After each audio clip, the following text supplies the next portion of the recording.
Alors, la réalisation d'une terrasse en bois n'est pas très compliquée, mais c'est quand même un vrai chantier. Habituellement, les lames de bois, on les pose sur des lambourdes qui sont des lambourdes en bois. Or, ça a deux inconvénients principaux. Le principal inconvénient, c'est que le bois, ça travaille. Le bois, ça pourrit éventuellement et qu'on est beaucoup à avoir déjà réalisé des terrasses en bois et s'apercevoir qu'au bout de quelques années, il faut refaire. Alors ça, c'est le premier inconvénient, malheureusement. Le deuxième inconvénient, c'est que les lambourdes, il faut les poser sur un sol relativement plat au départ, donc sur, on va dire, une dalle de béton à peu près établie. Or, on a aujourd'hui un cas bien précis, un sol tout sauf plat, avec des différences de niveau très importantes, avec des trous et tout un tas de choses. Et ensuite, on a décidé qu'on allait faire une terrasse solide et durable. Et pour ça, j'ai choisi un système qui est un peu exceptionnel. C'est un système avec une ossature métallique. Ça s'appelle Solsteel. Alors le système Solsteel, c'est d'abord une lambourde. Une lambourde, donc, c'est ce qu'on pose sous le platelage en bois. Elle peut être posée directement sur un sol, ou elle peut être posée sur un support d'ossature qui est cet autre élément, une poutre. Alors cette poutre qui est un peu plus haute, qui est plus résistante, elle, on peut la poser avec des supports tous les 2 mètres. Donc c'est assez simple. Et ces supports font aussi partie du système Solsteel. Bon, c'est des supports assez classiques, c'est des plots réglables en hauteur, il y a différentes hauteurs. Ce qui veut dire qu'avec une double ossature Solsteel, on peut installer une terrasse à peu près n'importe où, j'allais dire y compris en porte-à-faux, y compris en hauteur, puisque le système est autoportant. Bon, alors le principe de l'ossature Solsteel est quand même extrêmement simple. J'ai des plots réglables de différentes hauteurs. Bon, là, ils sont très près, alors que je peux les mettre tous les 2 mètres en réalité. Une poutre oméga, et ensuite les lambourdes qui sont posées dans l'autre sens. Et on va fixer tout ça l'un avec l'autre, on va solidariser. Et par-dessus, on viendra visser les lames de terrasse. Alors pour l'esthétisme de la terrasse, on va venir mettre toutes les lames en bout, comme ça, débordantes, juste au-dessus du bassin. Ça sera le plus joli. Et en fait, on aura donc une espèce de terrasse qui va tourner autour du bassin. Pour ça, je suis obligé de réaliser un système de support un petit peu compliqué dans chaque angle. 2 lambourdes, parce que ma lame, j'ai une lame, disons, de diagonale, qui va venir comme ça, se positionner, et ensuite les autres viendront découper, s'appuyer sur la lame principale. Ces 2 lambourdes sont posées sur mes poutres, lesquelles poutres sont posées sur les plots. Donc tout le problème, c'est d'arriver à faire un réglage de chaque angle qui soit le plus précis possible. Bon, on n'est pas à 1/2 cm non plus, hein, on ne fait pas de la bijouterie, mais on va être très précis, on va se servir évidemment du niveau en permanence, donc on va regarder ensemble comment on fait les réglages, comment on découpe, et on va voir toutes les opérations de l'installation de cette ossature de terrasse. Alors, je règle évidemment chaque plot pour que ma poutre soit bien horizontale. Voilà, c'est parfait, avec un niveau à bulle. Et on va faire la même chose de l'autre côté, en surélevant un peu parce qu'on est beaucoup plus bas. Bon, là, de ce côté, il a fallu mettre des cales. Bon, on pourrait rajouter des cales, évidemment, plus hautes, du style un parpaing, des pavés autobloquants, sachant qu'on pourrait même faire une terrasse complètement suspendue sur des piliers en béton, pourquoi pas. Alors, pour toutes les découpes, on va utiliser un outil qui s'appelle une grignoteuse. Alors, vous l'avez peut-être, si vous ne l'avez pas, vous pouvez la louer.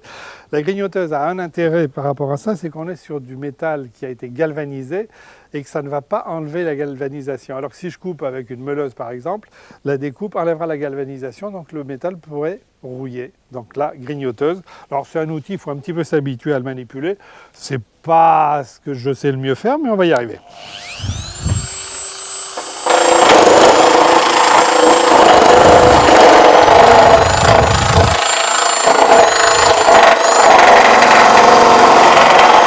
Alors comme dans n'importe quelle installation, il est essentiel de partir sur une base nette et propre.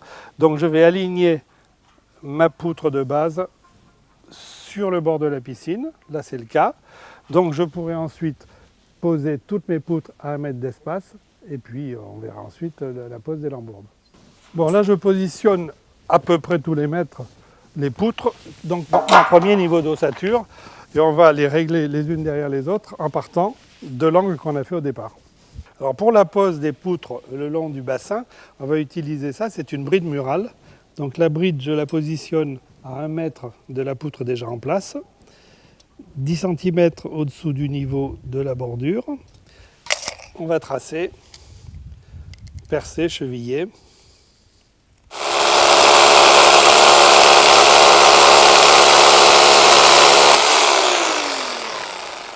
Donc là, je mets des goujons à expansion dans le trou, dans le béton. Et on va tout de suite serrer le goujon. Enfin, on va déjà positionner le deuxième. Alors, je positionne la brille sur mes deux chevilles, sur les deux goujons. Et on fait l'expansion en serrant l'écrou.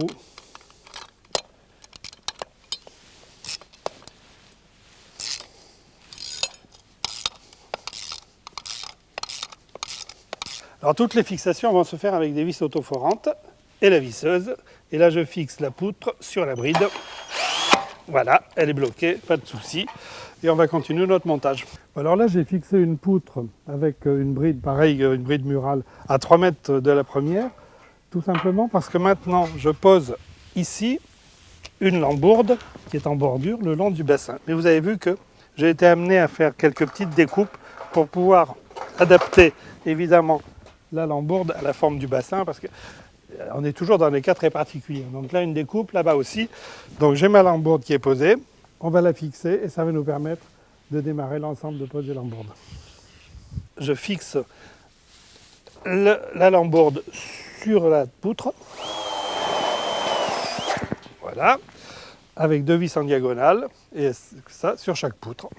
Donc tous les 2 mètres maxi, je positionne mes plots, que je règle évidemment, pour être parfaitement de niveau. Voilà, c'est le cas ici. Et on va continuer comme ça sur l'ensemble. Alors l'assemblage en bout de 2 poutres se fait avec une pièce qui est une éclisse, parce que j'assemble les 2 poutres, et on va visser avec 4 vis de chaque côté pour avoir une rigidité maximale. Alors évidemment, chaque jonction sous l'éclisse, il y a un plot et on garde toujours un petit jeu de dilatation entre les 2 bouts de poutre. Alors une fois les poutres posées, la première série de poutres posées, je vais poser par-dessus les lambourdes en utilisant les gabarits de pose qui permettent d'avoir un espacement régulier de 50 cm. Voilà, un gabarit bien calé. Et là, je vais tracer la découpe à 45 degrés à peu près pour avoir un emboîtement parfait. Et maintenant, il suffit de visser en veillant à ce que les gabarits soient bien appliqués pour avoir le bon espacement.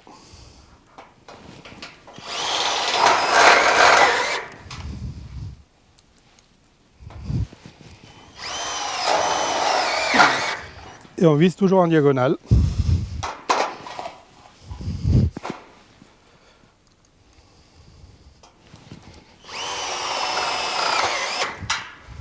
Et bien sûr, au fur et à mesure de l'avancement, je contrôle le niveau de mes poutres, puisque c'est d'elles que dépend l'alignement de l'ensemble. La jonction entre 2 lambourdes sur les poutres se fait à l'axe des poutres, à peu près, en gardant toujours 2 mm de jeu entre les 2 bouts de lambourde.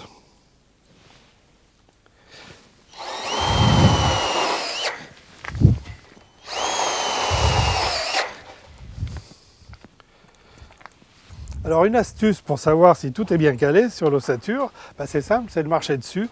Et si jamais il y a une faiblesse, on remet une cale, ou on remonte un plot, ou on vient mettre une pièce de renfort, comme ici par exemple. Mais je vous expliquerai en détail comment on fait. Alors un petit conseil, c'est que normalement, pour que ma poutre ne risque pas de s'ouvrir, parce que ça, il y a toujours un risque quand on va marcher dessus, on va éviter d'avoir des raccords successifs. Bon, il se trouve que là, lors de l'installation, on a fait des raccords successifs, donc j'ai un risque d'ouverture de la poutre. Pour fermer la poutre, j'ai posé cette petite pièce, c'est un morceau de lambourde tout simplement, vissé, donc plus aucun risque, j'ai une ossature qui sera parfaitement rigide.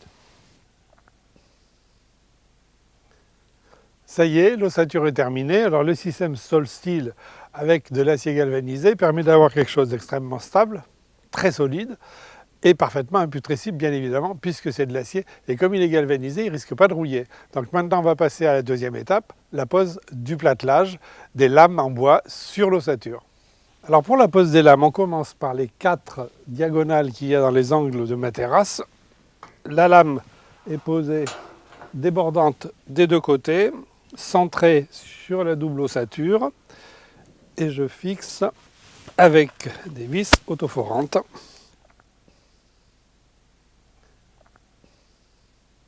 et on fixe à peu près à 2 cm du bord de la lame. Donc là, on a une technique un peu particulière, c'est un truc, vous allez voir. Donc je commence à visser jusqu'à ce que la vis touche l'acier. Là, je me mets en marche arrière afin de fraiser le bois à l'intérieur. Et là, je visse. Et ça évite que la lame ne se soulève. Donc pour avoir un alignement d'une première lame, je trace un trait au bleu, au cordeau, par rapport à mon bassin qui va me servir de base. Ben là, j'aligne ma lame sur le tracé du cordeau, juste comme il faut. Voilà. Et je vais relever l'angle de coupe ici, évidemment, avec une fausse équerre. Et je reporte l'angle sur la lame. Et on va les couper à la scie radiale.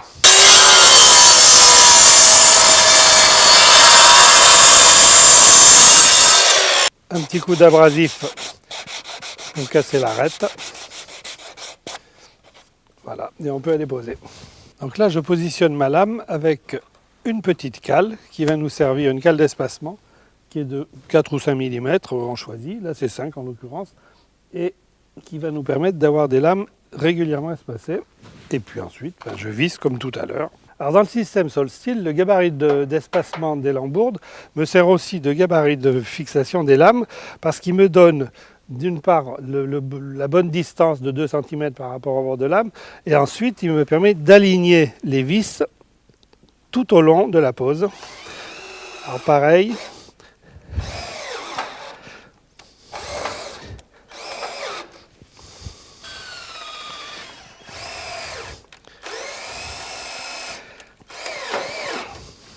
Bon, là je positionne une lame en bout et j'aligne le tout avec une lambourde qui me restait, qui va me servir de règle. Voilà, petit espace. Et le gabarit de vissage. Et on continue, comme ça, jusqu'au bout. Il y en a pour un petit moment quand même.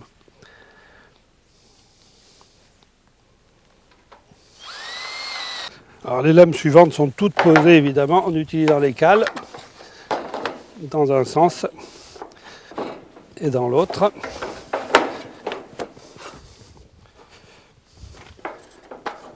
En partant du principe que les lames de bois sont à peu près droites. Et là, je vais tracer pour que mes coupes ne tombent pas juste en face les unes des autres. Donc par exemple ici.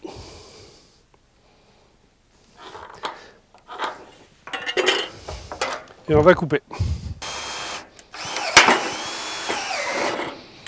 Alors pour l'autre côté de l'angle, évidemment, on fait pareil, on trace en alignement avec la bordure du bassin, avec un cordeau à tracer, qu'on appelle aussi un bleu.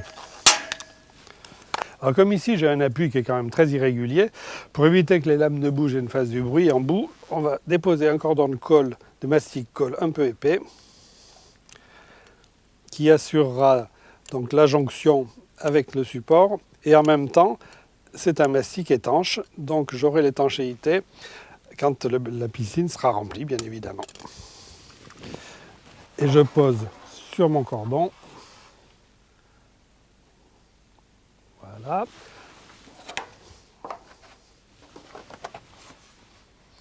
Et j'aligne à l'équerre.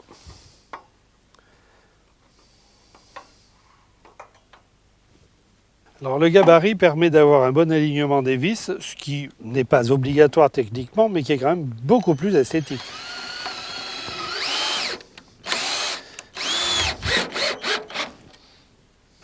Bon ben ça y est, la terrasse est couverte, on a fait ce qu'on appelle le platelage, c'est-à-dire la pose des lames.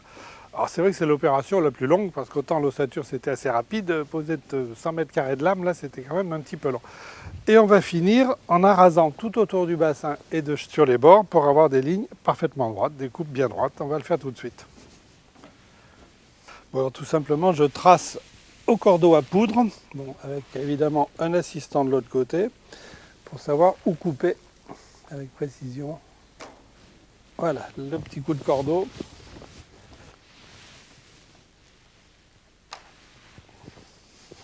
Alors pour être sûr d'avoir une coupe parfaitement droite, j'utilise une règle guide donc, qui est spécifique à ma scie circulaire. En fait, ça existe sur plein de modèles.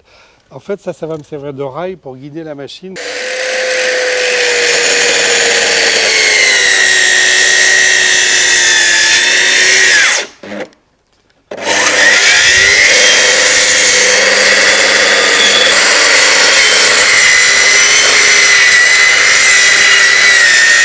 Alors pour finir l'angle, évidemment, un petit coup de scie égoïne. Alors j'aurais pu faire un angle arrondi, mais j'ai préféré faire un angle droit. Donc on va le faire avec délicatesse.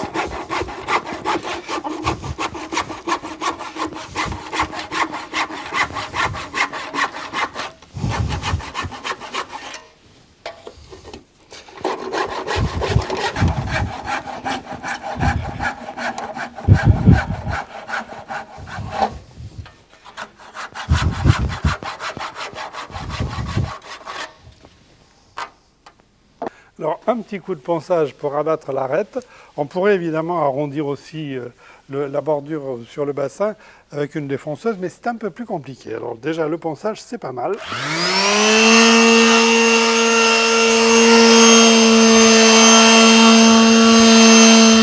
Alors là on va passer à la dernière étape de notre réalisation de terrasse, c'est-à-dire la protection et décoration des lames de bois.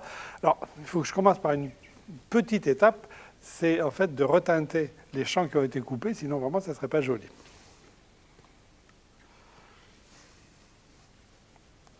Pour ça, j'utilise tout simplement une teinture à bois dont la couleur correspond à celle des planches.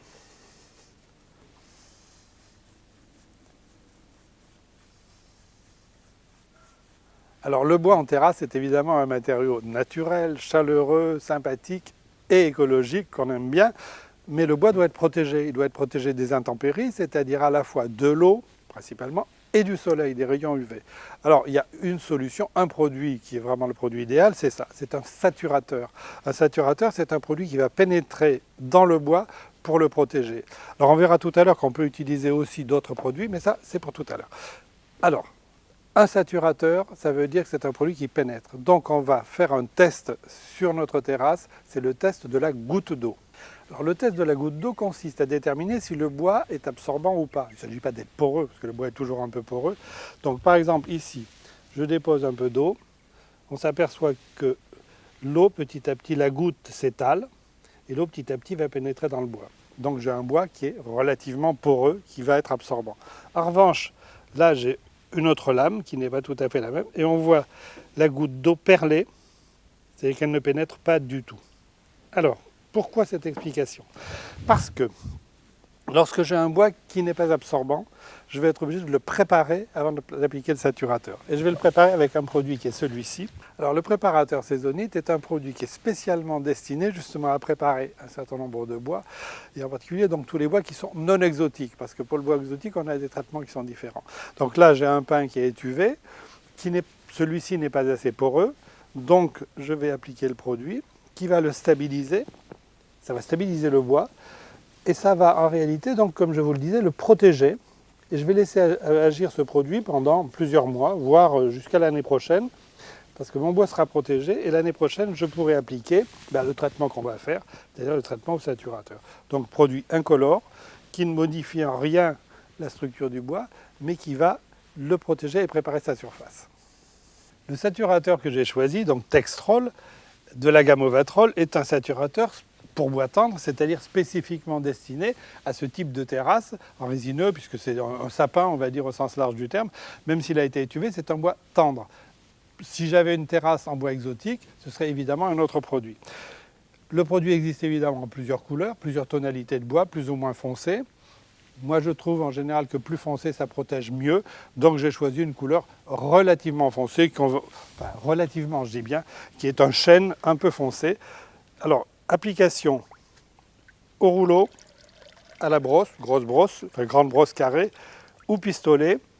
L'application au rouleau est à mon avis l'une des plus faciles et des plus rapides, et on a tous un rouleau chez soi. Donc on va appliquer dans le sens des fibres du bois. C'est un saturateur, donc le but c'est que le produit pénètre à l'intérieur du bois. Donc je ne cherche pas à lisser ou à disons, avoir une protection régulière comme ça, parce que là, je veux que le bois soit bien imbibé. Et en plus, l'intérêt du rouleau, c'est qu'il fait passer le produit de chaque côté de la lame, donc j'ai une protection non seulement sur le dessus, mais latérale.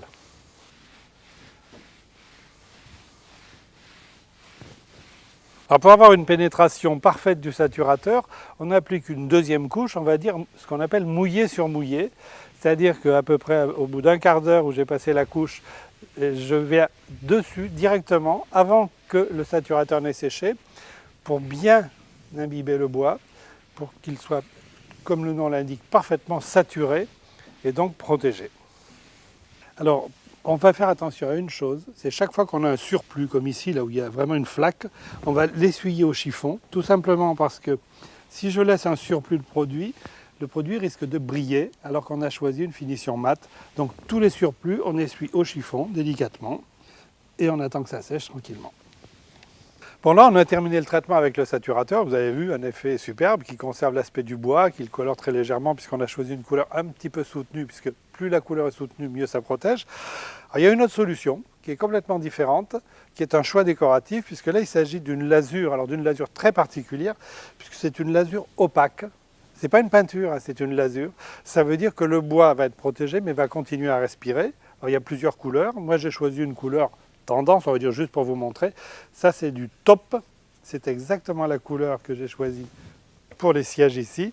Et c'est une peinture, non, comme je vous le disais, c'est une lasure opaque, solide, color stein. Non, un petit peu particulier, mais c'est un superbe produit qui va protéger pendant des années, 4-5 ans facilement. Après, on pourra repasser une couche éventuellement d'entretien. Bon ben voilà une terrasse à la fois esthétique et durable. Bon, celle-ci est au bord d'une piscine, vous auriez pu la faire ailleurs, elle sera tout aussi durable et tout aussi belle.